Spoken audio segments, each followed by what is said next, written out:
college of complexes. I hope you can hear me. Hello? Can you hear me? Welcome to the college of complexes. This is our... Can you hear me? I don't know. Welcome to the college of complexes. This is our 404th meeting since we started in February of 2009.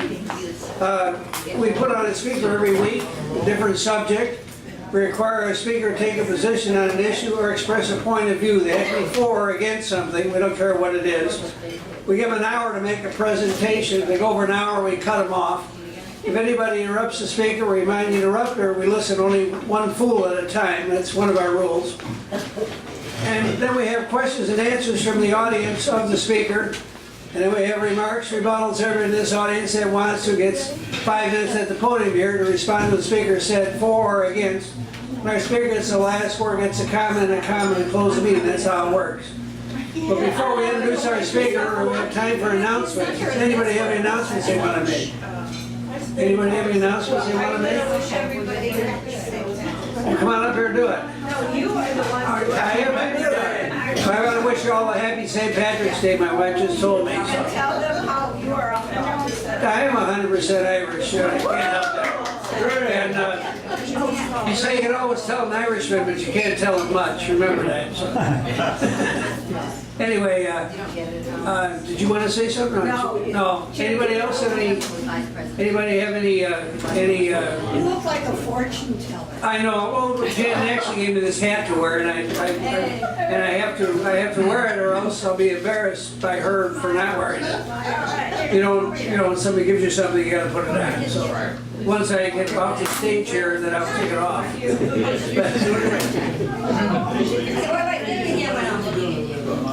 Anyway, what do I do? do you have an announcement you want to make, Jim? Yes. Oh, come on up here. I want to see this. Well, I just reiterate Tom's welcome to the group tonight. If any of you are here for the very first time, be sure to give your name and your email address to Tom so he can routinely send you a meeting notice, and you can know what's going to be coming up in the meetings, and you can come every week. We'd love to have you. You can cherry pick and come when the subject is something you're particularly interested in, or you can come when one of your favorite speakers is up here at the podium. It all works, but we're glad to have you. I would just reiterate one thing that Tom said that's hard for some of us until we've been here for a while to know, and that is when the speaker finishes talking, they stay up here at the podium and we ask them questions. Guess what? That's not. It's not the time to give your commentary. So save that until Tom invites you to come up here to the podium to do that, rather than when you're back there in the audience with him going around with the cordless mic. And one final comment I would make. Last week we had the speaker come and talk about his viewpoints about the Native American viewpoints that he has. And I didn't agree with very much of them. Having Charlie Two Hats in the house, I sort of have learned what Native American viewpoints are. Him being a part of the Sioux tribe that did Custer's Last Stand. Amazing, from South Dakota. Anyway, I purposely, because I know my voice carries, I went to the back of the room to sit last week. So if I muttered under my breath to what the speaker was saying, it would not be interfering with the speaker, but It was. Tom said, I apologize. That's what I'm saying. I'm not going to crap about somebody crabbing about me muttering under my breath with my voice which carries. So, excuse me, hamburger in my throat. To the one or two or three of you, however many, who I perhaps disrupted by my comments last week, I apologize. I'm not just apologize, I'm sorry. I didn't mean to do that. It was sort of unconscious. And at my age, which is the same as Tom's age, I should know better, but sometimes it creeps out. We all do it at times, don't we? But again, thank you so much for coming out tonight. I hope you enjoyed the presentation. Our speaker's taken on, as he has several times in the past when he's spoken to us, a challenging topic. And this is like shooting a buffalo out on the plains, you know, because it's a moving target. Because what's coming out every day having to do with all this mess in the government is changing every day. So I don't know how you put your notes together a week ago and still use them. They'd have to be pretty ongoing. But we're so glad you came tonight. It's a current topic of most people's interest, and we're glad you're going to come and bring it up on the forum. Thank you.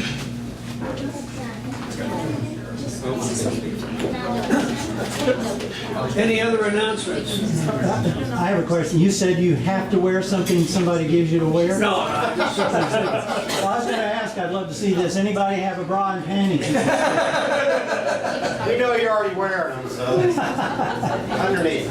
Anyway, anybody else have any announcements they want to make? Is that it? All right.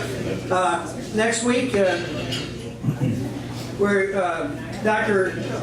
Daniel Hurley, he's going to talk about the importance of understanding the distinction between service dogs and emotional support animals. It's on your itinerary, I'm not going to read all this. And the following week, March 31st, on the issues of increasing missiles, guns, and uniforms, it's Mavis Police. April 7th, John Beasley, he's here tonight. He's going to talk about on the character of U.S.-UK culture. It's in there, something you might want to read. And Calvin Bluette, I just put his up, but I don't have it here. He's here, and he's going to talk about on April 14th. He's going to talk about making the Affordable Care Act more efficient. That's not on the itinerary, but it will be on the website shortly. Our speaker tonight is David Wasserman. He's going to talk about an examination of the current status of the FBI's investigation into Russian meddling in the 2016 election. He has a BS in political theory, Tufts University, master's in teaching, former technical writer and trainer in Dallas for 20 years. He will discuss the FBI investigation at length. He will conclude with his opinion that this investigation will prove to include collusion and obstruction of justice on the part of our current U.S. President. So without further ado, please give a very, very warm welcome to David Wasserman.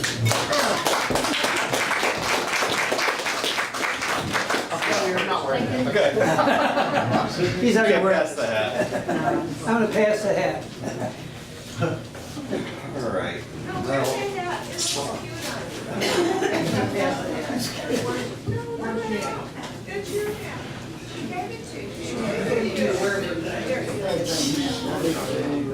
I'm going to try to start. I was just going to say this is a important topic. It gets a lot of press, and I think it's going to be getting more press between now and the end of the year, and in the next couple of months even. It's worth exploring simply because I think it's important to our democracy. I think the crimes are of significance, the ones that are being investigated. I think they sort of speak to the basic values of our democracy. And also the office of the president. There should be perhaps, this is probably a separate topic, but some sort of vetting process before we elect a president in the United States, which there isn't. I think there's more of a vetting process probably for congressmen and senators. Something that would have prevented this sort of thing from happening as easily. How many of you, I was just going to start by saying, how many of you feel that there probably are going to be charges brought against the president? So we're all pretty much of one mind. I agree with that too, and I think, how many of you watch MSNBC? Not good, not as many. So this may bore some of you that do, because that's where I get a lot of my information. Because they're constantly talking about the investigation. I'm going to go with probably the central issue and then kind of broaden out, which is not really the way you're supposed to do a presentation.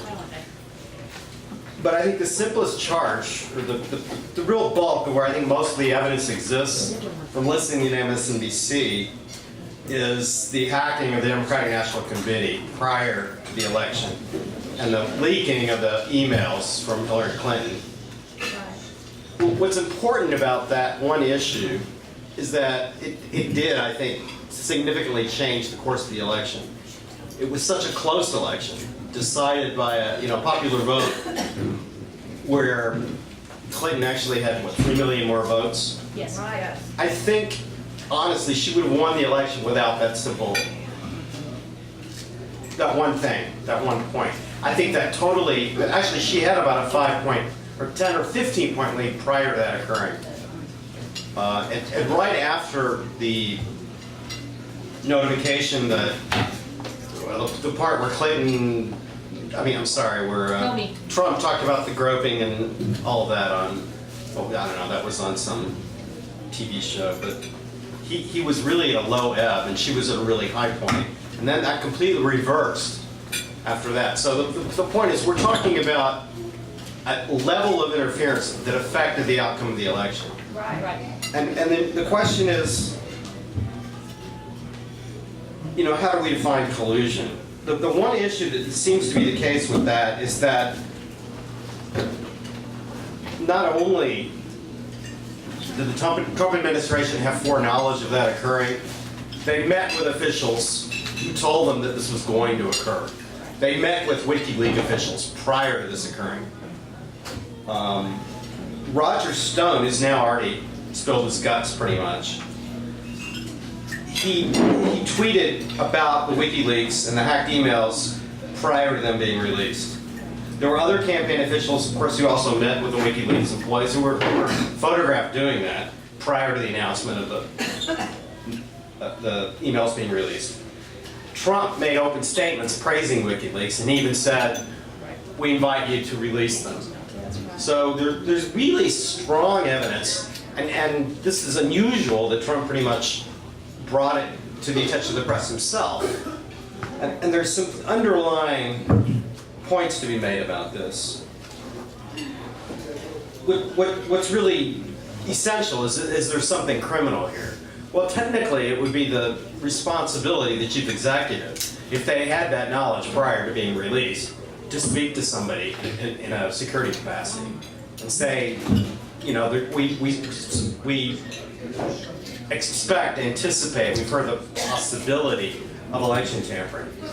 That is a really significant offense in the United States, tampering with election. But to have it done by a government official, a lot of people are of the mind, and I empathize with some of them, that this is just a Democratic conspiracy and they're just going after bits and pieces of things that may or may not be of any real importance. This was information, this was an action that affected the outcome of the election, and I think it was done with the knowledge of one of the groups, one of the administrations running for office. So I think it is something of significance. There are other important underlying points to come up with. There are ties between his business and his business contacts and his political contacts. Of course, many of the people that work for him now worked for him during his, when he was running his real estate company. And part of the problem is that his real estate company had these ties to the Soviet Union for so long. And many of you probably know they're probably were for a longer period of time, and they were more deeply entwined in his business.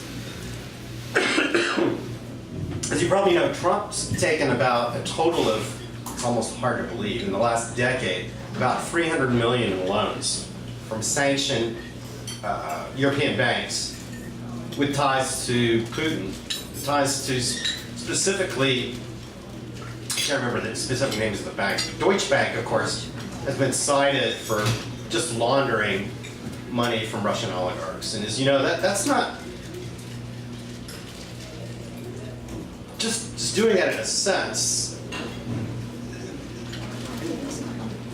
I mean, that's money laundering, period. Just taking that money. You're already recycling it. That alone, it's just accepting money that's sanctioned by U.S. banks, could logically be a central point for investigation, and could lead to criminal charges.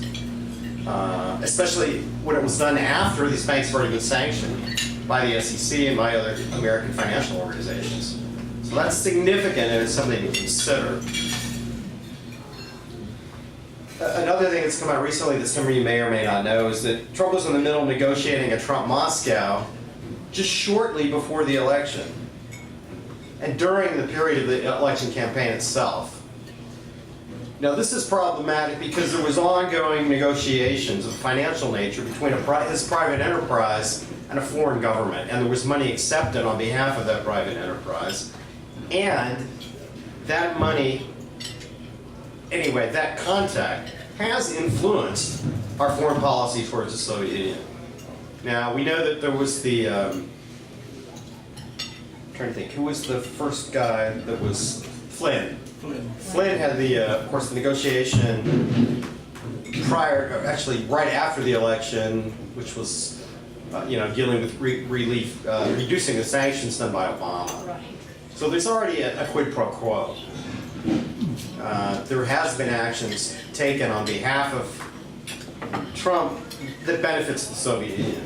Here's another fact that I picked up interesting. If you all listen to MSNBC, which I thought was fascinating, we're always hearing about the U.S. having sanctions against Russia in retaliation. The reality is, if you listen to MSNBC recently, if there have been anything you could call sanctions, what little we've done that you could consider sanctions have been done by Congress, not by Trump. In fact, he's done nothing.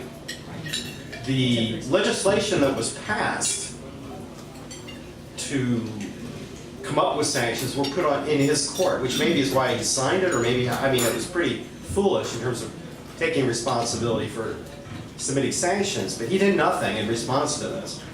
What we're calling sanctions now are actually just legal sanctions, quote, or just really legal actions taken against the 13 Soviet diplomats who were responsible for hacking and for the campaign to influence the election. Those aren't really sanctions, those are criminal prosecutions of individuals. They have nothing to do with the government of the Soviet Union, except that the government of the Soviet Union was probably behind those people's actions. So you see more and more of the potential for a quid pro quo there. That's important and it's interesting stuff.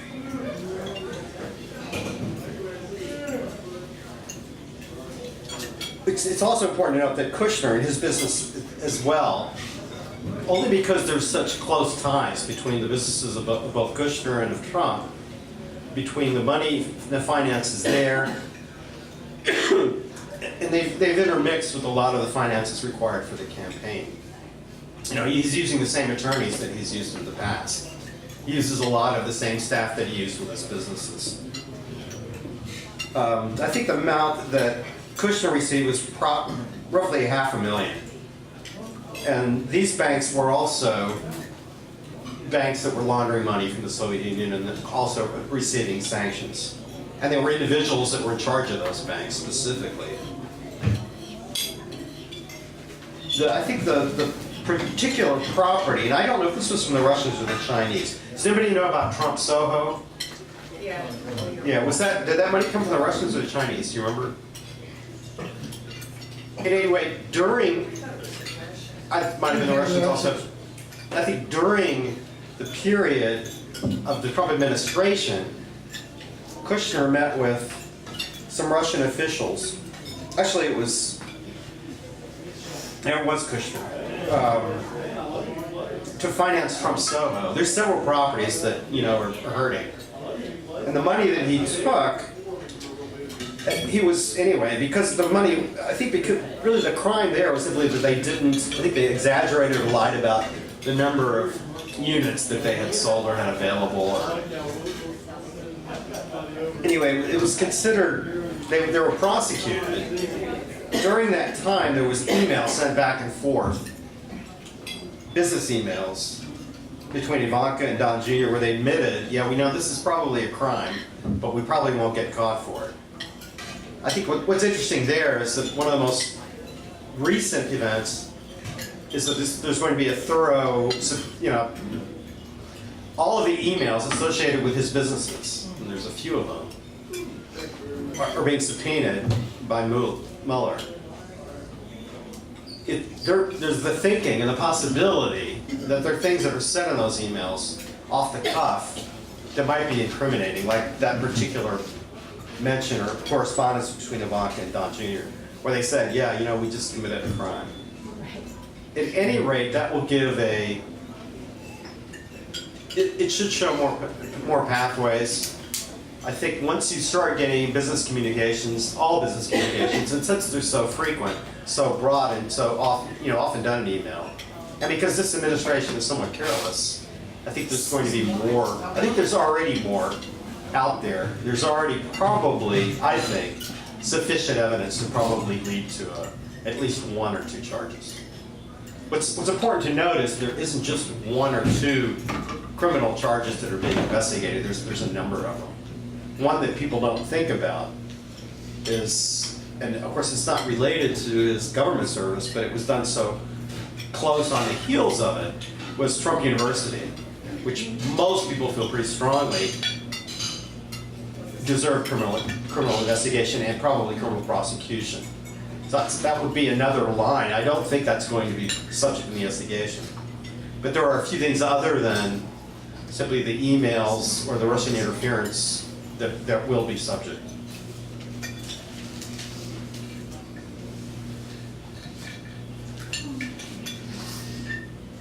Another thing we haven't talked about a lot is the Stormy Daniels thing, which I know it seems silly, but it was done using the emails were done using campaign finance computers.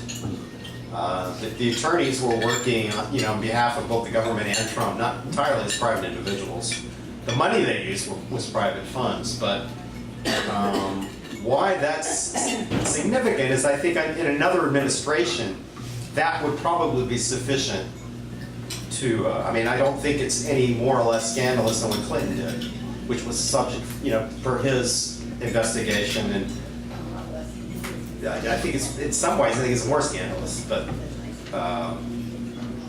another interesting issue about that is there may be more charges coming, and probably more women that pursue the same attorneys and come out and become public soon. That's going to cause more scandal, and it's going to lower Trump's approval rating, which is going to clear the way for greater possibility and likelihood of a what am I trying to say? Of impeachment. Yes, of course. Yeah, thank you. That may be, I think for a lot of people, that actually brooks a certain moral issue. I think a lot of the conservatives that voted for Trump, that bothered them a lot more than a lot of the other things that he's done. Simply because I think, at least from a lot of people I know that voted for Trump, that actually struck a chord. I think the fact that there may be more women coming forward, I think that's going to be something that's going to also continue to lower his approval ratings. And on the issue of his approval ratings and whether or not some of these charges stick, what we recently had was another election. And this one was as a place where there was no way a Democrat should have won in Pennsylvania in that House district. This shows the likelihood of the House really changing its constituency, making impeachment a much more likely issue. So what we're looking at in the next 5 to 10 years, which is important, well, 5 to 10 years, what am I saying? 5 to 10 months is a complete, change in the composition of the House, continued lowering of Trump's approval ratings, and a greater likelihood of impeachment proceeding. And with criminal charges already prepared, by a government agency tasked it is to investigate the president, the likelihood of an impeachment going forward, I think it's greater and greater. And that's something to consider, all those factors, coming up to sort of the perfect storm. I think this is something that we really might anticipate. Yeah, storming is the perfect storm. Let's see what else. Adam Schiff, I don't know if you've heard him mention this, who said of the House Committee on the investigation, which I thought Trump tried to shut that down temporarily. Anybody know about that?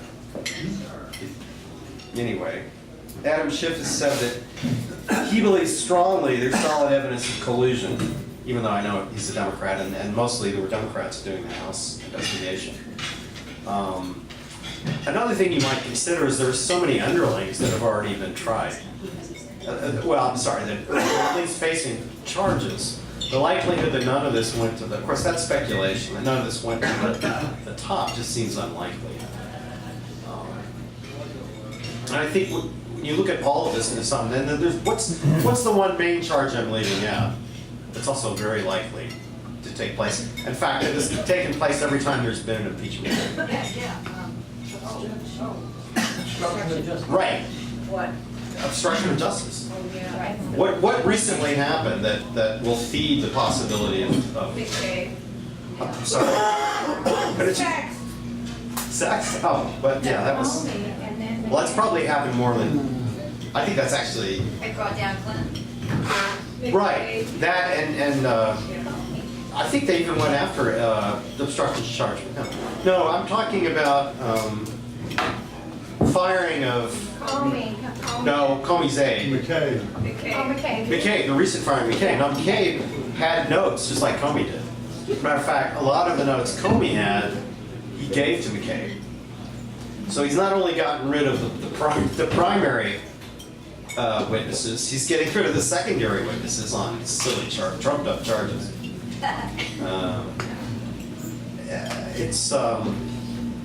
I always thought a lot of what he did is rather transparent. I always find that people that support him can't see how transparent his arguments are, you know, in this defense. They don't seem to make a whole lot of sense. But I think the fact that if there isn't a strong case, although I think there will be a strong case in terms of prosecuting him, I think there'll be a very strong obstruction charge. A very good likelihood. There's so many events over such a long stretch period of time that I think obstruction is going to be a very doable sort of thing in his prosecution.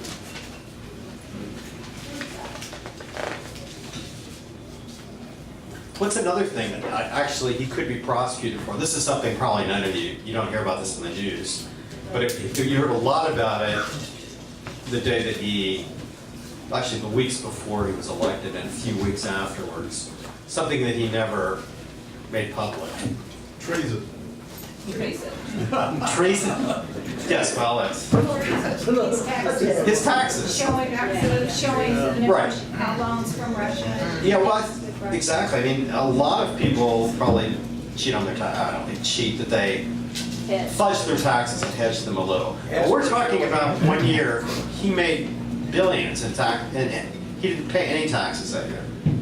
I mean, there's no way he would release that year, and I think that would truly aggravate a lot of Americans. There's no reason why, I don't know if the FBI goes after it. Oh, I guess they can. I mean, they've done it for criminals. They did it under Bobby Kennedy when they were going after the mob.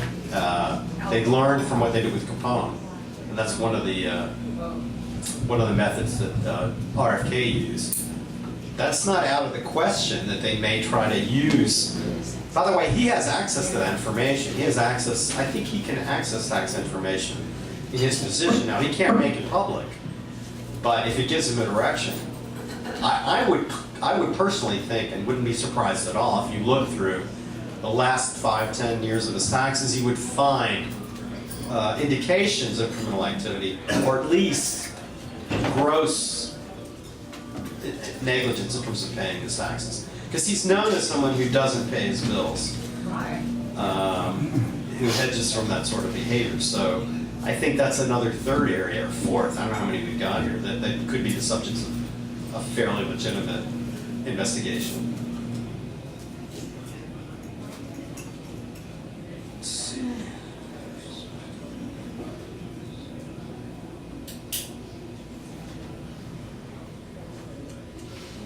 The very fact that there have been so many subpoenas, broad subpoenas of emails and so forth, indicates that this is a criminal investigation. We know it's a criminal investigation as a result of the subpoenas, as a result of the the eviction, well, the prosecution, the indictments of the Russian ambassadors or the Russian officials who participated in the interference, the election interference. So I guess what I was trying to present with you, and I don't really have, gosh, yes, about 5 minutes, but I don't have a lot of depth. I'd like to have more of a free-flowing discussion on some of these topics.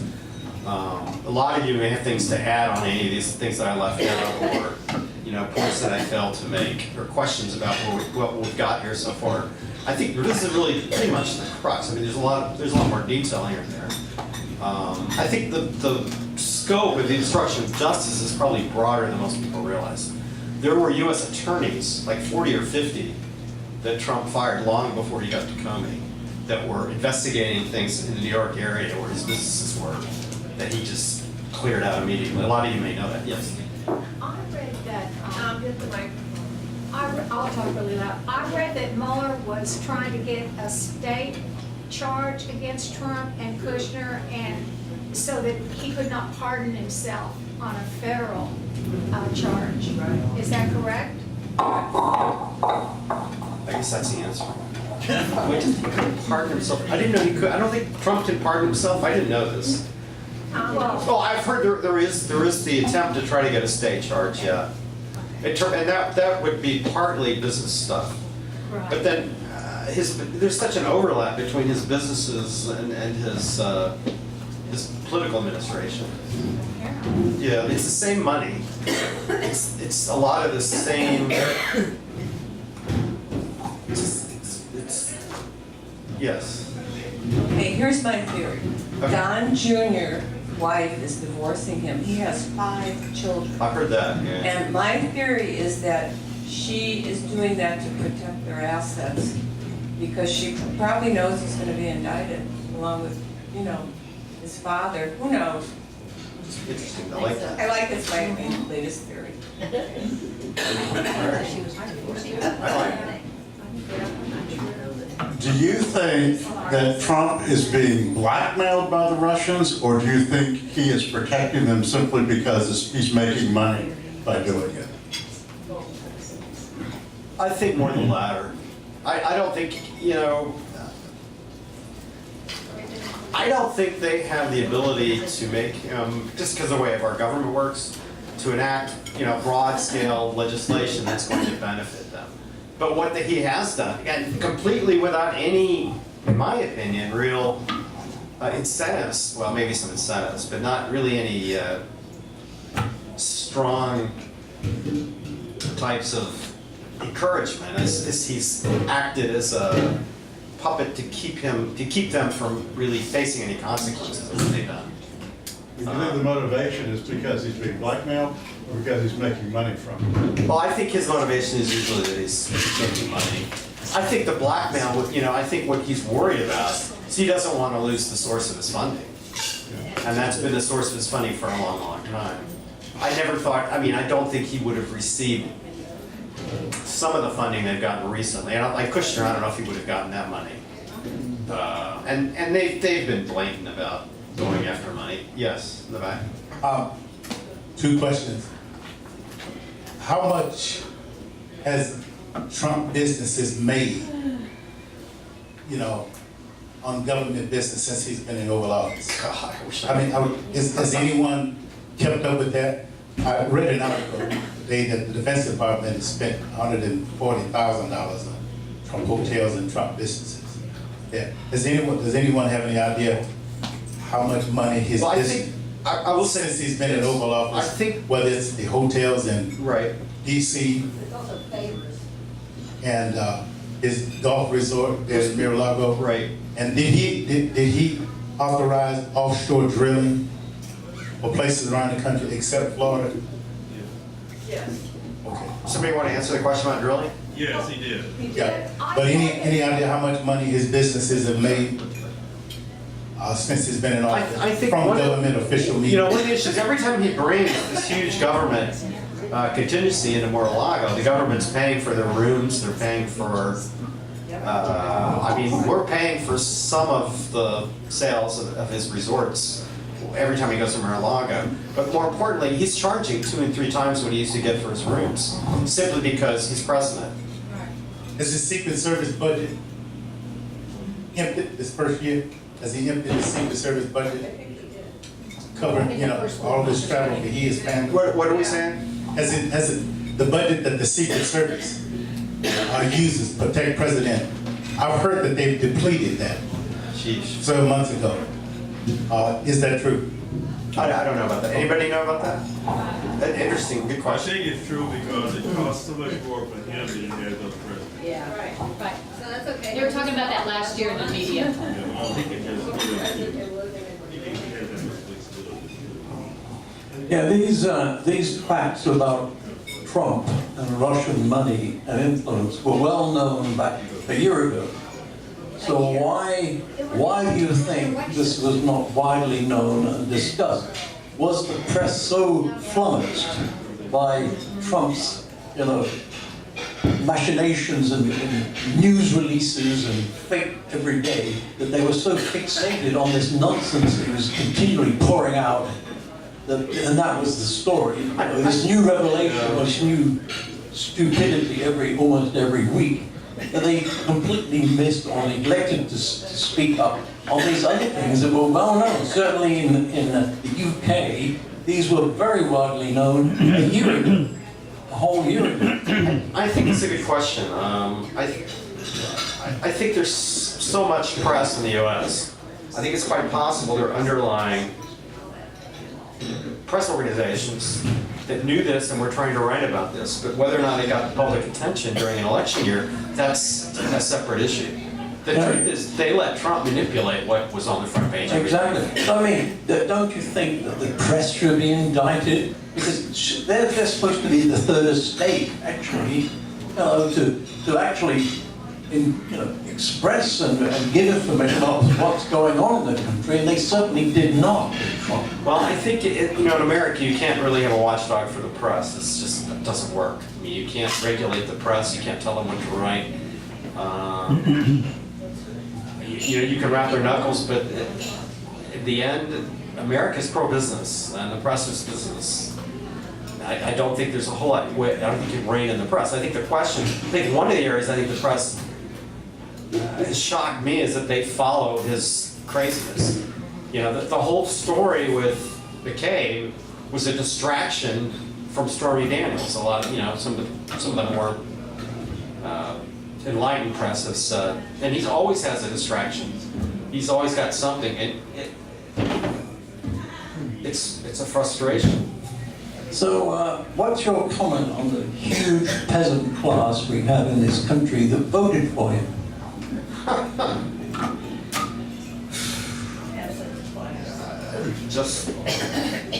I think there's a lot of anger that's, fueled from the ballot box rather than logic. And I think this was an instance where there was more anger than logic when people went to the ballot box. And I think he channeled a lot of people's anger in the Midwest who weren't, I think, participating in the government the way they wanted to. I think they picked absolutely the wrong person, but I think we need a more enlightened voter, but I don't think it's going to be too easy to get that. Okay, another question. So, what do you think will happen when this peasant class realized they were totally duped? I don't think they speak as one. I don't think there's ever been we have unions, we have organizations that channel certain public interests, but I don't think we have an electorate that speaks as one generally. I think they're pretty divided. And I think that's getting worse. I don't think, if they're voting for Trump, they're definitely way off from where they need to be to act on their own behalf. Yeah, well, why? So, can you elaborate on these divisions that you see? Because I basically think that it was purely on economic and this gig economy that we have that's really made the difference. Wow. I don't know if the economy is that much, I guess it has been for certain segments of the population. But I don't think the ballot box, I think we're not England. You know, we don't have a parliamentary government. We don't have little pockets or groups that gain force and eventually get enough to control the government. You know, we don't have multiple factions that each get a little bit of a voice. We get one party in for president. We get one party or two, you know, we have a choice of one or two parties for most of our choices in Washington. And that narrows down and really it broadens to a certain extent, although there's a real dichotomy, I think, between the two parties in some ways. But it doesn't allow for, I think, factions really uniting and a groundswell, I think, and change. Now, having said that, I think we are getting a real groundswell. We're going to, I think, be throwing out a lot of the Republicans in the next year. That may be where that disenfranchised group gets more voice than they had in the past. I don't know. But they don't, a lot of those folks don't traditionally vote Republican. Okay, so what hopes do you have to foresee this turning point for America then that's going to bring back some semblance of normality? I think there is a wave of protest. I think a lot of it's coming, you know, over gun control. I think the youth that are, you know, they're protesting and walking out, and I think there's supposed to be another big Next protest. Saturday. Is it Saturday? I thought it was sooner, but. No, it's coming Saturday. It's coming Saturday? 1 o'clock in Dallas. Yeah, I think something will come of that. And I think particularly if we do get Democrats in office at the pace that it looks like we might be getting them. The fact that the campaign in Pennsylvania where, you know. Lamb to Shane more. What was his name? Oh, Lamb, yeah. Trump was calling him Lamb the Sham. Wait, what was his first? Doug? No, what's his first name? Connor. You know, unusual Connor Lamb, yeah. He's a good Irishman. Yeah. Oh, would you like to comment what happened last week in London on a park bench with the father and daughter who were sitting there? In Salisbury. And the, Salisbury. oh, with Salisbury. No, I don't hear. Tell me about that. Poisoning. The poisoning? The poisoning? Oh yeah. I think the fact that we're not sanctioning them is pretty aggravating. I think there are a lot of people. You know, there's one. I think public service announcement on MSNBC is somebody saying that, you know, one of the biggest oversights, which I haven't mentioned, I should probably. So we've really done absolutely nothing about Russia and their potential to continue to interfere with us, you know, through cyberspace. I think not only have we done nothing, I mean, I think we're more knowledgeable about what happened, but whether or not that's sufficient, I don't think it is. I mean, I think there still could be problems, big problems. Go ahead. So why are we even talking about this? Donald Trump has been completely exonerated by the House Intelligence Committee. Did I miss something? I mean, the House Intelligence Committee issued a report saying Donald Trump's completely innocent of everything, and the Democrats were to blame. So what? Well, I think that was the Republicans on the House Intelligence Committee. The House Intelligence Committee, it's the Republicans. Which is but they have a majority on the committee, so they issued their report saying that Donald Trump's completely innocent, and it was the Democrats that did it. So why are we even talking about it? Well, because I think people don't believe that. Right, nobody believes that. And I don't think people believe a lot of what comes out of the White House. And I think to an extent that is unprecedented and is of significance too, that people don't believe it's coming out of the And White they will House. lose their seats. Oh, yeah, we'll see. The people that have issued that report will lose their seats in November. Yeah. When you started the conversation, you said the investigation was begun with crimes, but I have never heard of what the initial crimes were. And you said plural also. I don't know one single crime that was ever made public. Oh, that they called it crime? Well, I'm talking about all the prosecutions that are currently of underlings, Flynn and Moniford, and there's lots of them. Conspiracy against the United States is. What conspiracy against the United States did Donald Trump engage in, if any? And Mueller has had over a year. That's nothing. He's had over, Absolutely nothing. he's had over a year with the full resources of the US government to find out anything that's there to be found. Yeah. And he hasn't found any indictable offense against Trump. Excuse me? He hasn't found any indictable offense against Trump. He's indicted some Russians. There's 13 Russians he indicted. This was And about there's some other people he's indicted, but he hasn't indicted Trump for anything. He hasn't found anything. this was about the campaign. Well, right, but Do you know what was Manafort's position? What was his title? he was something in the campaign. He was campaign manager. Okay. He ran the campaign. Okay. He had sole, primary, and total Right, responsibility but that- about what, that- excuse me, Question. Go ahead. about what happened in the campaign. He was indicted with, what, 6 crimes? 6 criminal charges, including conspiracy against the United States. Now that means the campaign was responsible for a series of crimes. The campaign, that was the responsibility of Mr. Trump. Do you have the specifics of those crimes? Read the paper. Well, conspiracy against the United States was one. There's got to be some specific action that made that. Well, first of all, the releasing of the easing of rather long list of sanctions prior to him going into office was a federal crime against specifically against a segment of the Constitution, which he took a specific vow on his first day to support. In other words, you can't act as a public government official. Now, a moron would know that. Anyone who knew basic civics, that's 8th grade civics. That's the level of incompetence and irresponsibility that we have in the White House now. More importantly, if you're all going to overlook something, you need to realize that people with top security clearance can't be in debt millions of dollars to foreign governments with whom they do business. That's another basic civics 8th grade lesson. But more importantly, that's a federal crime. Each instance is a federal crime, and those crimes were the responsibility of everyone in his administration that acted on his behalf, including Flynn, under whose orders I assure you he was acting. If you think that Flynn just happened to go to a Soviet ambassador and say, we're going to release the sanctions, oh, and by the way, this is just my idea, my boss didn't tell me to say this, then I think you need to rethink some of your logic and basically what leads you to form conclusions. Because I assure you, that's just not logical.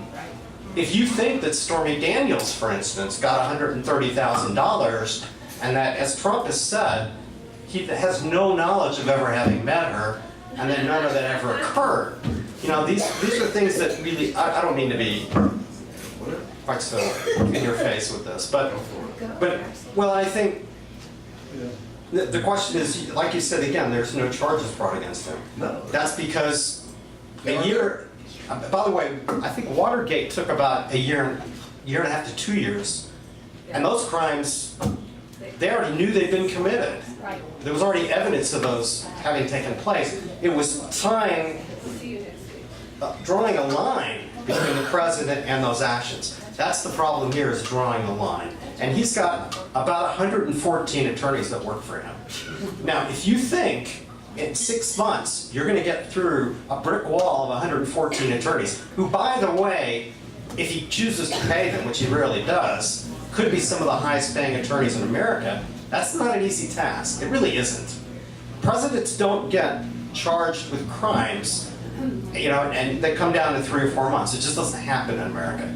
First of all, because they have executive privilege. Now, the reason, and this is a good question, I'm glad you brought this up. The reason that the investigation is going to take the direction of his private business is that those do not have executive privilege. And that may be the one manner in which charges can be brought down. I can understand your impatience, because it does look like, well, gee, nothing really looks. I haven't. Well, by the way, there's been about 20 to 25 indictments already made. Against Trump. I have a comment on the crime issue. Do you not believe that he communicates with his underlings? Do you think these things? Sure he does. But if he was, If he had committed an indictable offense, you think Robert Mueller wouldn't have indicted him by now? There's something called evidence. Well, that's right. You ever- If you don't you ever- have it, you can't indict him. Have you ever worked for a law firm? I'm just, Well, right. have you ever had a You legal can't indict case? anybody. Do you know how long the average legal case takes? Too long. Over a year to do anything. Well, whatever, go ahead. No, I'm just saying. And it moves even slower in You Washington. have to have evidence for indictment. That's what he's gathering. It's called playing chess and circling the wagons until you squeeze the neck. That's right. It- And he's just, yeah. I mean, basically, first of all, you have to get the people to squeal. Because unfortunately, the legal, and this is really at the crux of this, so I'm glad you brought this up. Unfortunately, the legal system in the United States, it isn't sufficient that you have written evidence. You have to have, Authority. you have to have, well, you really have to have eyewitness. Evidence. But first, before you get that, you usually have to squeeze somebody, because those people that come up with information are going to jail. Well, if there's nobody there with it, you So can't squeeze them they're out not, to get it. they're not It's coming, not there. well, there's about 15 already that have been indicted, so Yeah, right. I think For- we'll for find minor some. stuff. For what? For minor stuff. Treason? Treason's not minor. I don't think they've been indicted for treason. I think acting in the capacity of the president when you're not president, that's kind of a big deal. And that's the smallest thing that he's been indicted for at this Well, point. let's see what Mueller comes up with. May I help you out for a second? Sure. The judge on the Manafort case just, the Yeah. judge on the Manafort case, She had the She had a microphone question first. Right, she had the microphone first. I tried to comment and you cut me off. I'm sorry. But a man spoke up and he got here full. Oh, jeez. Okay, let me speak. Yes, please, yes. This week or last week, there was a commentator on public radio that said the democracy is set up in such a way that leadership, it can legally totally destroy itself. That these things are not crimes. Some of the things that can be done to destroy a democracy are not crimes. So the issue of crimes, and it says that's why it's important that we have some knowledge of the morals and ethics of the people that we put in these positions. I think a lot of it is an issue of ethics, morality. I had a related question. Do you know if Mueller is also going after Pence? Because I hate to see Trump leave office and be left with Pence. Anybody answer that? I just look back at Ford pardoned Nixon, remember after Nixon left. Yeah. And then because of the pardon, they came out with the win button, that he didn't win the next election. because of He's his the next pardon of man Nixon, up. Absolutely. which may be a repeat performance again. No, there's going to be on state charges. There's no way Pence is ignorant of everything. That's right. There's no But way. that's what the Constitution says. Yeah. By the way, let's define what conspiracy against the United States is. I mean, I think that's at the kind of the crux of this. Jeff, don't talk loud. When you make policy that isn't enacted through Congress and through elected officials and through representatives, but that's influenced by money that you take in from a foreign power, that is conspiracy against the United States. That is at the crux of the investigation. That is a violation of the Constitution and our way of government. And I think that's really what's at the heart of a lot of what's being investigated. And so I think it's easy to look at what are yet not even been indicted as crimes and say they're not that significant, but I think the reality is they are, in my opinion. as I understand it, the judge in the Manafort case 2 weeks ago restricted Manafort to his home, and he's not allowed to leave except to go to attorney meetings, because the judge said that he believes that the evidence is so strong that Manafort will not only be convicted, but he will spend the rest of his life in prison. Wow. So if that's the case, doesn't that mean that he actually committed some kind of a crime I would think that so. might be related to Donald Trump's campaign for presidency? Yeah, I would hope so. Well, Manafort's title was Campaign. campaign Campaign manager. manager. Yeah. Campaign manager.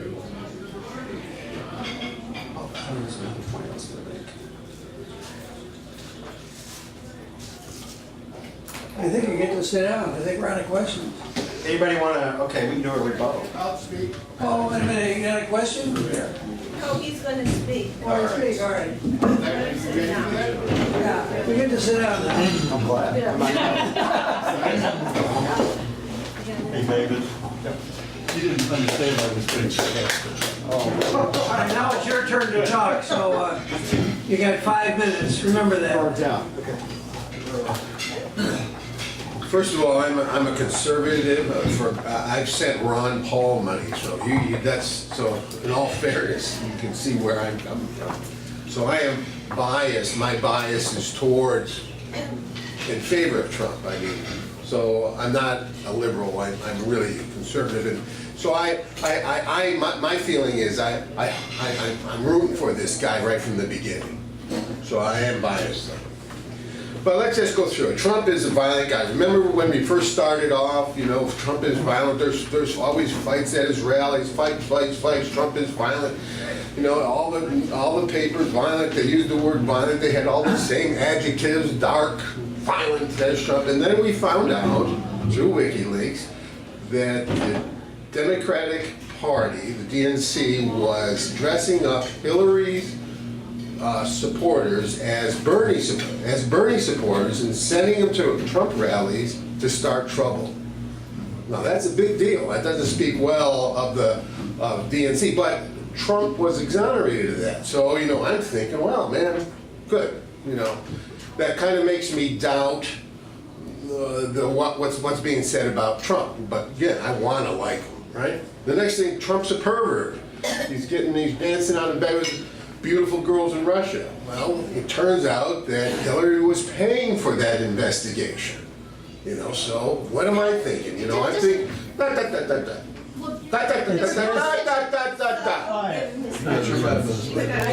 mean, you can dispute everything I say, but the people lying to me are probably different than the people lying to you. So you know, Trump's a pervert. Turns out Hillary was paying for that. Causes me to, again, have faith in Trump, and I doubt the media that's reporting all this stuff, because it went on and on and on. Then, Trump is senile. Trump is just on the edge of just not knowing where the bathroom is.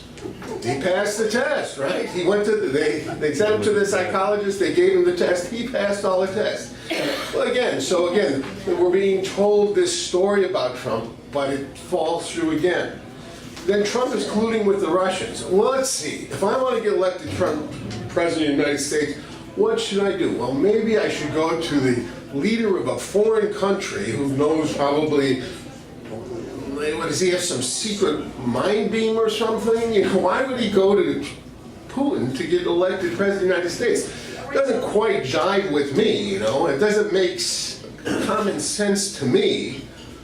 And it's been a year, and we've heard, they haven't proved to me yet. So, you know, and I think Manafort thinks all the crimes against Manafort took place well before he worked for Trump. This was years ago, and my understanding it has to do with not filing the correct income tax forms. But regardless, the idea that somehow Trump is going to go to Putin to get elected president of the United States just doesn't ring true with me, and they haven't, no one's proved to me yet after a year and a half, whatever it is. Trump is chasing money. Trump, all money. He says, okay, he says, he's sitting in his room one day and he says to himself, you know, I have $6 billion, I want more money now, how can I do it? And they say, well, how about running for the president of the United States? That's a good way to make money. Again, that doesn't make sense to me. So you know, the whole idea is that Trump, most of the arguments I hear is this: Trump's a jerk, you don't like him. You know what I think Trump is? Trump is a white guy who doesn't apologize for, he's a white male who doesn't apologize for being successful in this country, and that's very politically incorrect.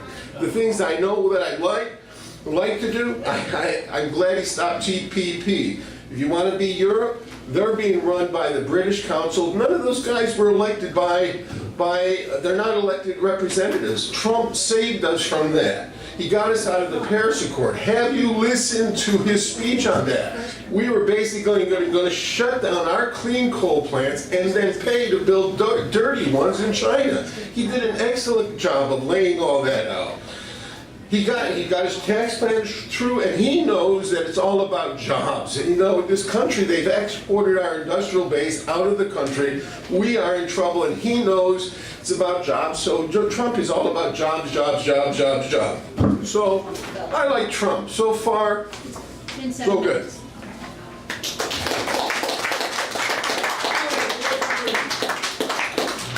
I love what she said. I love it. You made more sense than ever. Gentlemen's talking. He says sit in the chair. Oh.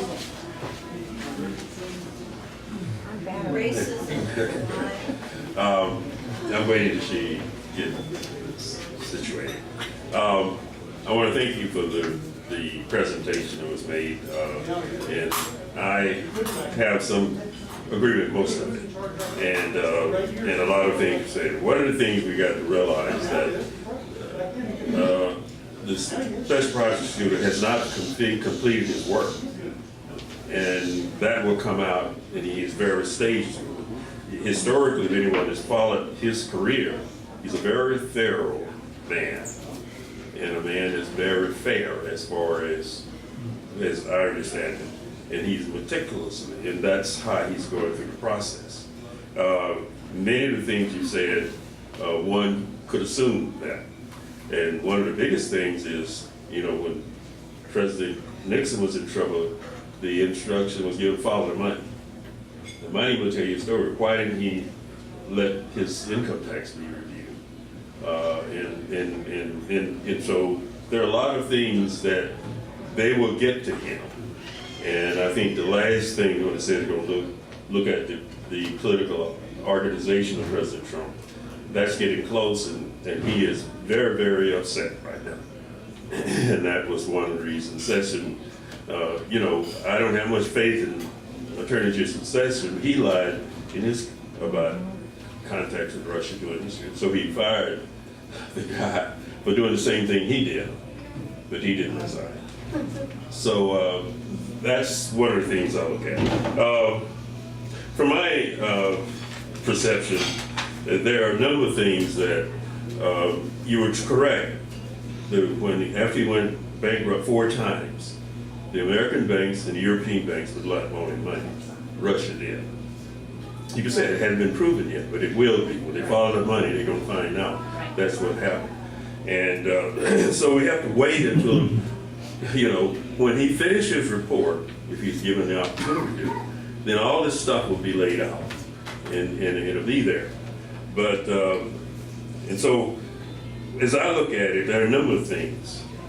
The things that someone pointed out when he goes to Mar-a-Lago and his hotels here, and he carry all these government people and pay all those huge prices, and his cost, because of the size of his family, is much higher than any president before for the Secret Services, and that's why the people said about the money. So, to me, that's a conflict of interest. That's a conflict of interest, which is prohibited by federal law. So that's the other thing. I think the fact that he hasn't, one of the things the president does, as you indicated, he swears to uphold the Constitution of the United States of America. And when anyone is going to, foreign nation, go to interfere in our election, that shouldn't be. And he shouldn't be so non-involved in this, because he hasn't said anything about what happened in England. The lady that's the ambassador to the United Nations pointed out and said that the United States was behind England. The president hasn't said that. And he has a history of not saying something and they get out on a limb and then he pulls the limb from under it. So I think the conflict of interest, I think the things that I've observed that he perhaps have done, and I don't know the facts, I'm not seeing what Special Prosecutor Mueller is seeing. He's seeing a lot of stuff that we're not seeing, and he's playing it real tight, not no leaks. So we would wait before we come to a conclusion. So I think that's treason. if we have a president, don't defend our democracy, that's treason. And that's an impeachable offense. So, and like you said, money laundering, that has been proven. But there's evidence, particularly when you look at his son-in-law and how there's involved, because his son was in India, supposed to make a foreign policy speech, and he was over there checking on their business in India. And so that's money laundering. Press, as I've said repeatedly, the people who are reporting this and writing this, they do what people pay them to write, who give them ads. They're not absolutely, if they don't do that, they won't get the ad. That's how they make money. So the press does what the people that's hiring them want them to do. And so that's the reason the press is the way it is right now. We all ought to be up in the air because they want to do away with public television, which is probably the only fair game in town for news. Otherwise, any news we get, we better listen to the discerning. We better not buy it on the way we hear it. We better have some basis that we use to analyze that. And so I think that's how to press. Now, one of the other things I want to point out is the politics. You were correct. In early 2016, a report came out that the white men between 45 and 55 years of age had the highest mortality rate of any demographic group. My demographic group has had that record historically. And the reason then is these men worked in the heavy industry, manufacturing industry, and they were unionized, and really the core of the middle class started with them, unionization, because in my family I have two brothers, I have three brothers, and one worked in steel, and they trained them with good skill to work, to do the work they need, and the other was in refinery, and the same thing. Well, my one younger brother worked for steel. After about 15 or 16 years, they closed the mill. And then someone else, about 5 years later, came and they brought him back for another 10 years, so he just went ahead and retired. But in the refinery, they didn't have to lay nobody off. But you go and look at the number of people working now compared to what was yours. It's not labor intensive, it's digital. And so there's a lot of people in it. So he reached out and said, we're gonna bring these jobs back.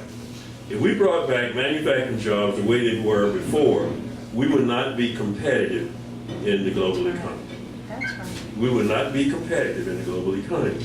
We've got to go digital, we got to go with robots, and we got to train people. And I've never heard nothing the president has iterated to retrain people who lost their jobs because of outsourcing and factory location.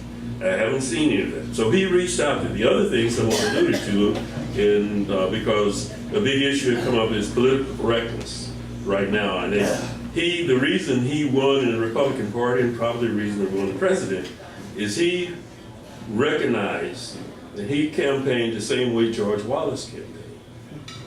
He campaigned, and so he touched the hearts of a lot of people who felt that the government was the enemy. And many of those draw Social Security. And if you ask them, you want your Social Security? They want that, but they don't want what they think other people are getting. And so his politics, his political philosophy that he's somewhat, it's kind of hard because most of his, I observed President Trump for 20 years. He has his behavior now is no different than what it was then. And he's still doing the same thing. So there's a constituency out there that's hurting. And he kind of gave them words to soothe it. Now, whether it happens or not, now everybody said the unemployment is almost 4%. But there's a large number of people that are out working. When they went to 5% on President Obama, they said he coursed the numbers. They said they weren't right. So Tom was telling me I got to finish. So I think we need to look at those things, and then I think we may be closer together. But I think everybody has a right to their opinion. Thank you.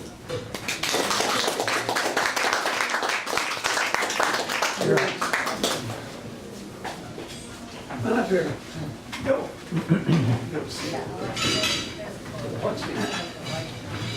That was a great presentation. I'm Lori, and I just want to make a couple of comments. I think it's true. Bill Clinton campaigned on the line, "It's the economy, stupid." But Trump campaigned on the line, "It's the economy, stupid." And if you can't see that it's the Mexicans and Muslims and immigrants taking your job, then I'll prove it to you. And to me, that tag on the end of the line, "It's the economy," is where a fascist leader goes, not a president of the United States. Trump has admired three particular men who are fascists. One is Duterte in the Philippines, who shoots on sight and tells others to shoot on sight people that they think are drug dealers. President Erdogan in Turkey, and of course, the other one, Putin. And furthermore, when the Chinese president has now been elected for life, Trump talked about what a good idea that was. Those are fascist ideas. And one of the things you do if you want to rule a fascist country is you make sure that people are not educated.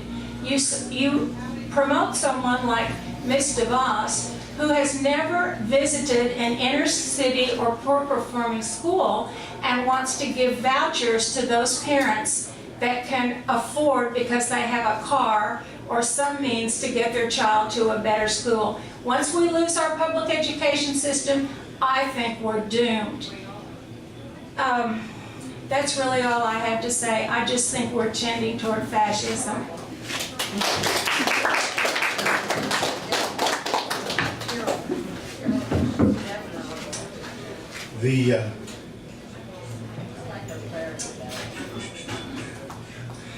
A few weeks ago, well, a couple of months ago or so, if you remember when the dictator in North Korea threatened us, he's saying, he had a button on his desk or whatever it was. Our president came back and said he had a larger button on his desk, larger than that, and he called him Rocket Man and all of the other things.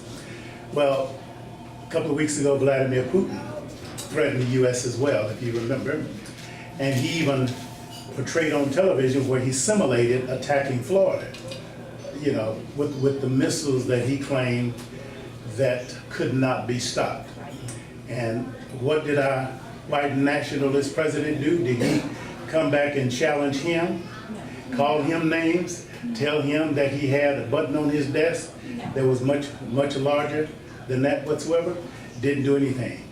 You really have to be blind not to think that there's something going on that Putin has leverage over him.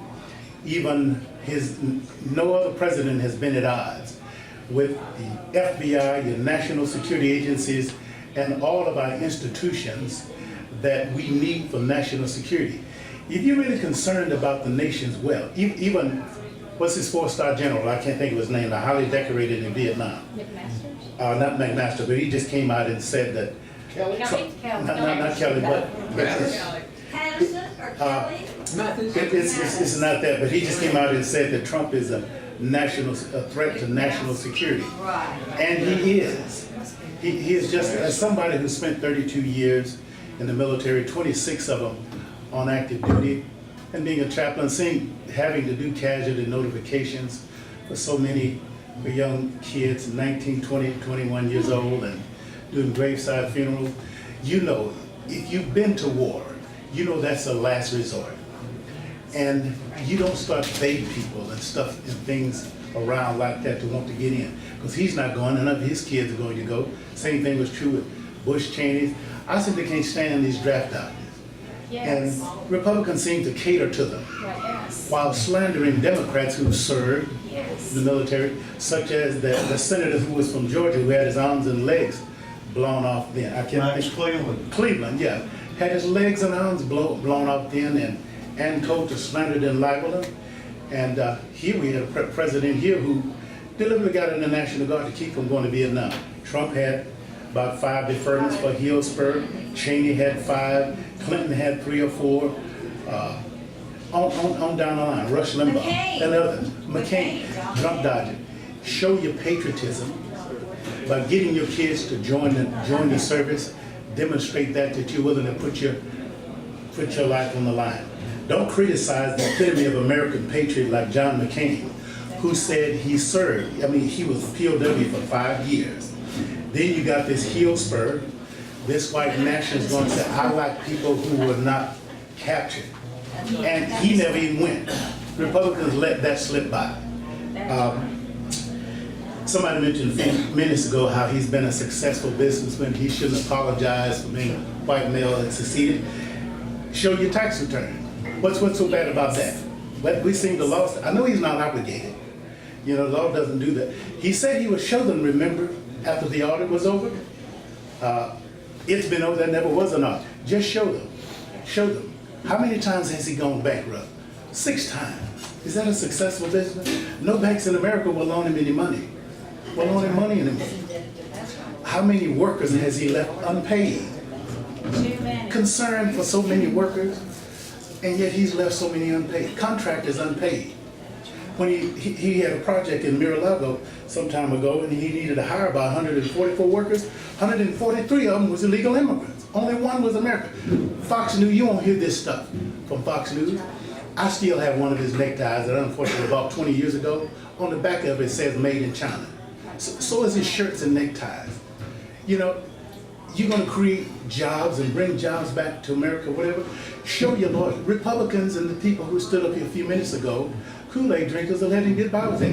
Why can't you let some factories here make your shirts and neckties? That's just simple stuff. You think President Obama could get by with this stuff? No way. Can you imagine what would happen to him if he even tried any of this?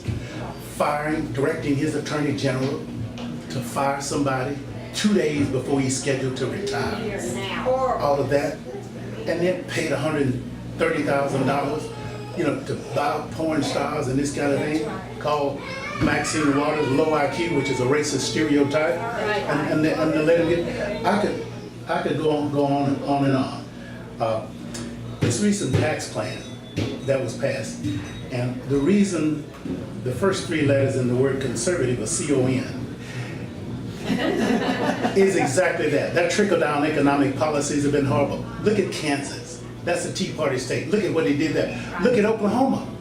Look at what they've done now. This trickle-down economic stuff. What has it done to that state? Even Republicans now are saying we need to rate taxes to get a healthcare education system back up. But the latest tax bill that was passed, the 39% tax bracket was lowered to 36 to 33, 33 to 28. The 28 and the 25% tax bracket stayed the same. Do you know the one tax bracket that was raised was the 10%, those who fall within a 10% tax bracket? I mean, they were raised from 10 to 12%. What is that if it's not the Republicans' plan of redistributing income To the from the top. poor That's right. to the super wealthy? Those are the people who probably use these crooked payday loans, payday lenders, and you're going to raise their taxes, and people still vote for him. He said he's going to save and protect Medicare. Here in Louisiana, there's about 60,000 about to be kicked off of that. I know I've gone on and on, but I'll stop right there. Just that. Show your tax return. Yeah. Show some loyalty here. Just demonstrate to us that you don't have any conflict of interest down there. Bring it. Let your shirts and neckties be made here in a tax mill company. You know, we've been over there. Don't challenge other companies to bring jobs back to America, start out in America. You don't even trust Americans to make your own shirts and neckties. This is just simple common sense.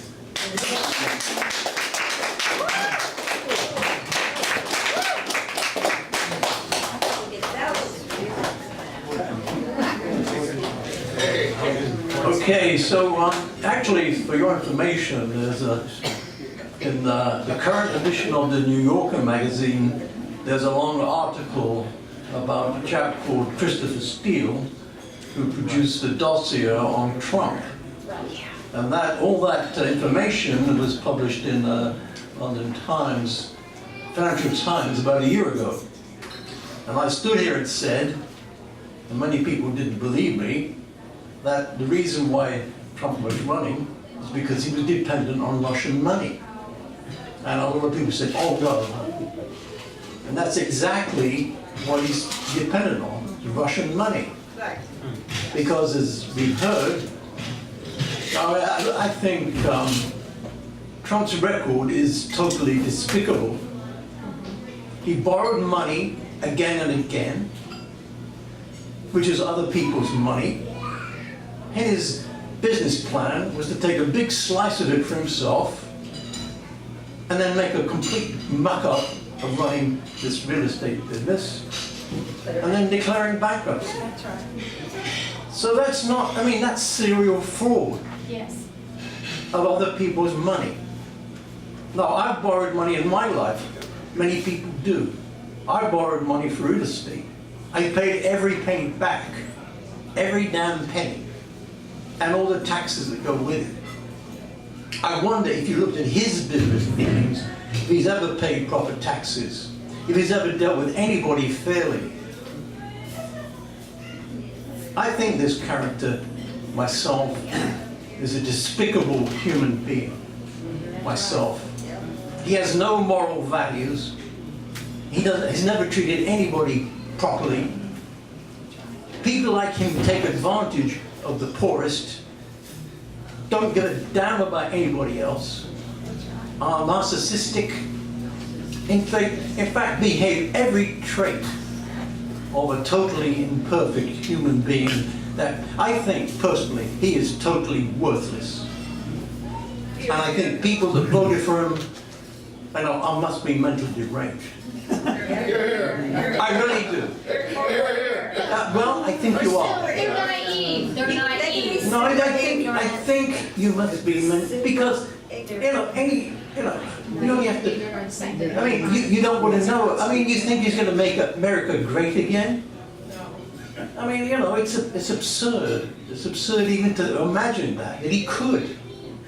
The character doesn't have he can't even run the business that his father started, and he continued properly without wrecking it. And now he's going to wreck the damn country. And we need proper people with intellect, not people like him. Spoiled. I grew up. I saw many people like this in England. Spoiled rich kids, didn't bother to study, sneered at everybody else, abused everyone, sneered, looked down upon them. These people in life are worthless, absolutely worthless, and he is absolutely worthless. And I feel sorry for you people who voted for him. I never could bring myself to vote for such a person. Because in life there are values, and the biggest one of anybody is integrity. Do you think he has any integrity about anything? I don't think so. I really don't think so. And I think really that's all you need to know about Trump. Somebody who's worthless and has zero integrity. And he's let down this country badly. Yes. And the rest of the world knows it. And they look at America with such a president and they shake their heads. And as for Putin, his great friend, Putin, the main game is to totally disrupt the West. And he runs around the world killing people, okay, who he doesn't like, who's opposed him, and he's done it last week in England, and he's done it again and again and again. Many Russians have left. I think there's been 10 or more being killed off by Putin. I mean, the guy is totally a wrecker of the whole world order, and Trump is, supporting him. So, that's my judgment on Trump. Right on.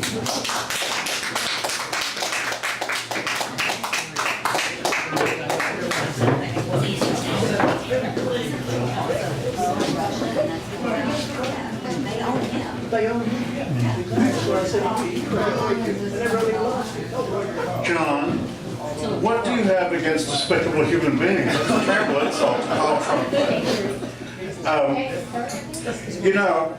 I want to point out that the reason that Donald Trump admires Vladimir Putin so much is because Vladimir Putin ingratiated himself to the tune of $80 billion by using his power in Russia, in the government, to rip off the Russian people. That's right. That's how he got his $80 billion. That's what Trump would like to do.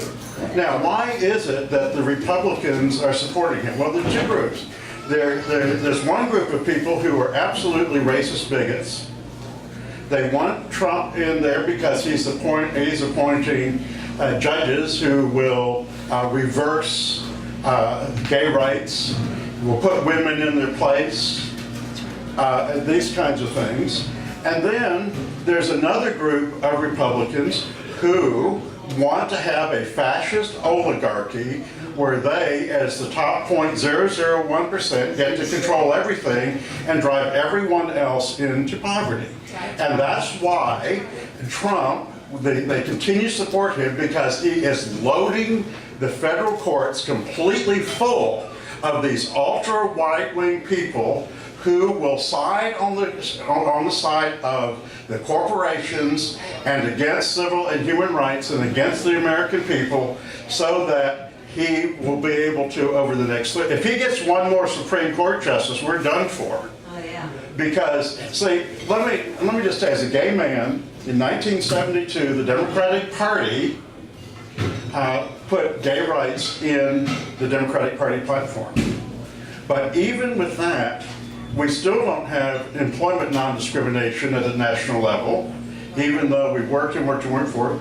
We do have we do have marriage equality, but the way that we got marriage equality was by a Supreme Court ruling, ruled by Supreme Court justices that were appointed by Democratic presidents over the last 30 years. You see, and so I jokingly say that I have volunteered to be Ruth Bader Ginsburg's food tester, because I'm telling you that Gorsuch, the little right-wing corporate fascist that Trump put on the Supreme Court with a vote of all the Republicans and no Democrats voting for him, is the model for Republican Supreme Court justices and for federal justices. And he is packing the courts full of those people. And if he gets another Supreme Court justice, you just watch. Here's what I predict will happen. If he gets another Supreme Court justice, the next thing that will happen is that Clarence Thomas will retire, so that he can appoint another one that's 40 years old. And when he leaves, we will have a majority of 6 Republican fascists on the Supreme Court, all of whom are under the age of 50. Which means that we will have no chance of any kind to do anything to help this country or to move this country in a proper direction that supports human rights, that supports civil rights, that supports the environment, that supports economic justice, or anything else for the next 40 years. Exactly. So this is what has happened with Trump, and this is what's so scary about him. So I just want to, I want to echo what John said. Anyone who voted for Donald Trump is a despicable human being. Is a despicable human being. I have told friends of mine that they are no longer my friend. And when I say to them, hello, how are you? That what I'm saying is, you are really a pile of crap. You voted for a despicable piece of garbage, and it is disgusting. And so I have gotten rid of every single person that is a friend who is a Republican, because I'm sorry, they are not worthy of being a friend to a decent human being.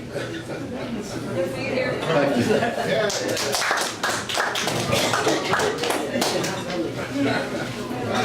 Yes, I'm looking at you, Mary. There's also the ignorance factor. There's also an ignorance factor. People just don't know and they don't want to. Okay, so the Steele dossier was actually funded by the Republicans. Make it lower. Lower? Yeah, because it's really loud. Okay, sorry. So the Steele dossier was actually funded by the Republican entity, and they decided not to use it. And then, yes, the Hillary campaign did choose to use it or purchase. The other is there's been a group of psychiatrists and psychologists who have found him to be a narcissist. Christopher Steele? No, sorry, Trump. A narcissist. Dr. Lee's book. Right. A bunch of psychiatrists, psychologists have assessed him, Trump, as a narcissist, a pathological liar, and a sociopath. It's everyone that works for him that And- says he's not all there. So, right. And so the bottom line is when he has to testify, you will see somebody decompensate because there's no underlying principle, personality inside of him. He's a hollow human being. And you know, basically GOP stands for greed, oppression, and power. And so it's not Republican, it's not Democrat, it's a bunch of good people who believe that when somebody stands up there and tells them something, that that person is a leader, they're in the media, and they believe that they are telling them the truth, okay? And so we've got to stop attacking each other and recognize it's the wealth that has taken over our country, and that the people in here are not bad people.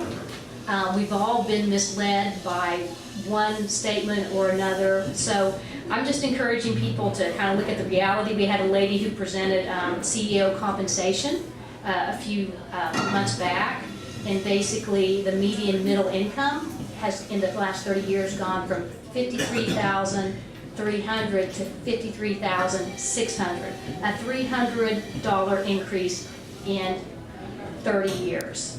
Where it should have been. Well, so anyway, the point is 84% of the stock is owned by the top 10%. So please look at the wealthy and look at what we have to do to take our country in a healthier direction. Thanks.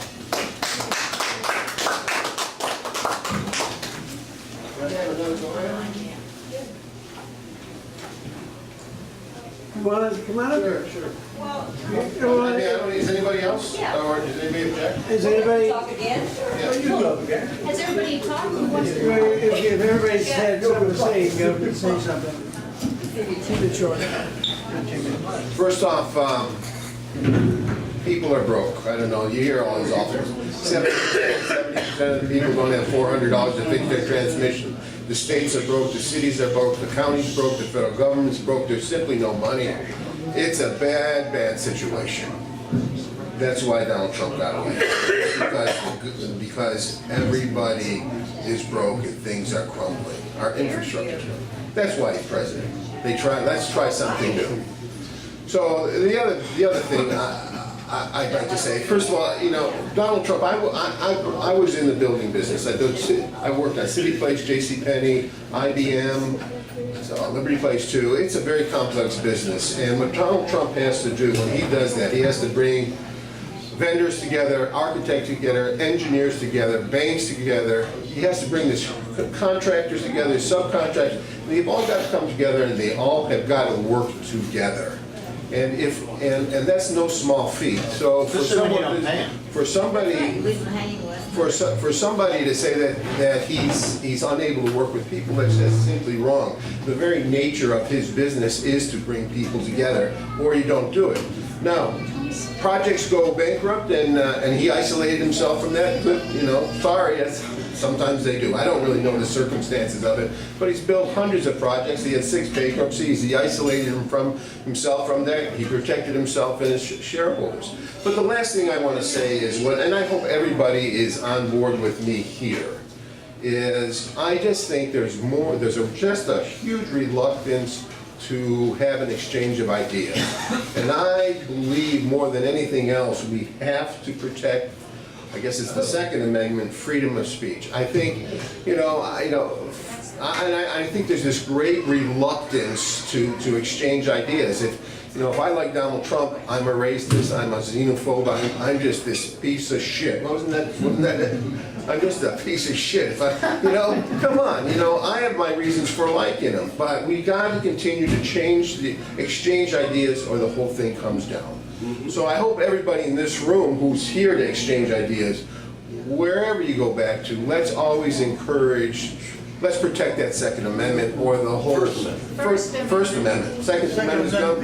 Good. Well, Yeah. I mean, if you shoot somebody who's an idea you don't agree with. No, I'm not asking for common decency, I'm asking for the right to express our ideas. I'm concerned about Facebook shutting down all these conservative sites. I mean, that's a bad idea, you know, and demonetizing them, and then it's just shutting down the exchange of ideas. And I think that's fascism, is when you're only allowed to hear one side of the story. And, you know, and I suspect that Facebook and Google, and there's all sorts of fingers in there that I may not even know about. In any event, I had fun tonight.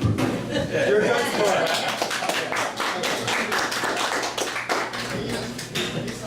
I guess I'm the last one standing. Looks like. Anyway, it's better to be standing than not be standing. But anyway, I want to thank our speaker. I think he did a terrific job here tonight. He got us all thinking. And little observation, the Midwest is where Trump won the election, if you think about it. It was the Rust Belt. That's where I'm from, the Rust Belt. And a lot of people there did lose their jobs because of changes in automation and because corporations have left town and gone overseas and left them high and dry in that sense. And the middle class is hurt as a result. We've got a real dichotomy in this country. We have the rich getting richer, the poor getting poorer. My mother grew up in the Depression. She said that during the Depression, you could buy a lot for $1. Everybody was out of work, but nobody had $1. That's how bad it was. And that's kind of where we're going, and it's not a good thing. So we've got to restructure our society somehow. And why did Trump get elected? You know, not that it's that issue, but I think that part of it was the Midwest and so many people that were upset over losing their jobs and having no future in front of them, and they voted for this guy. And now we're stuck with him temporarily. But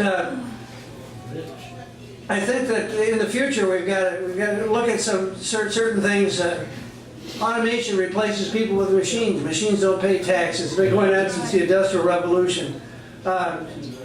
We have corporations that left town. We've lost we don't have a level playing field anymore. We have corporations going where labor costs are cheaper, so then they sell everything back here. We're $19 trillion in debt right now. It's terrible. And if it goes on much further, we're going to end up like Weimar Germany. We're going to end up with a paper basket full of money running around trying to buy things, and it's not going to work. Somebody else is going to get the world currency other than us. And then we're going to be in deep doo-doo, so to speak. So we've got to do something about it. I think that we need to level the playing field. That's number one. But we have a real problem. We got the best Congress money can buy. That's our problem. And our congressmen will not vote against the corporations. And we got corporations now that are bigger than countries, and that's not good. We allowed this to happen. We didn't constrain them. We didn't do anything about it. So, what is the solution? I think that if we get Congress to, if we get Congress to have free elections, the last 90 days of a general election, that would change a lot of things. Congress would then represent the people that do the electing instead of representing the people buying their vote in Washington. And if that happened, then we could put tariffs on corporations overseas. We get some jobs back here. Apple produces everything in China, for example, and they don't produce anything here. We don't have any jobs here as a result, except to sell Apple. But we don't have anything to produce anything. So the end result is what would be a tariff that we put on them? They'd have to pay the difference in labor costs, the difference in environmental protection, the difference in transportation costs. They didn't want to pay it, they could produce it here. So at least they produce here what's sold here. If you produce and sell in your own country, you got some permanence. You got something you can work with. And then once you did that, then you might shorten the workday and put 25 million people back to work.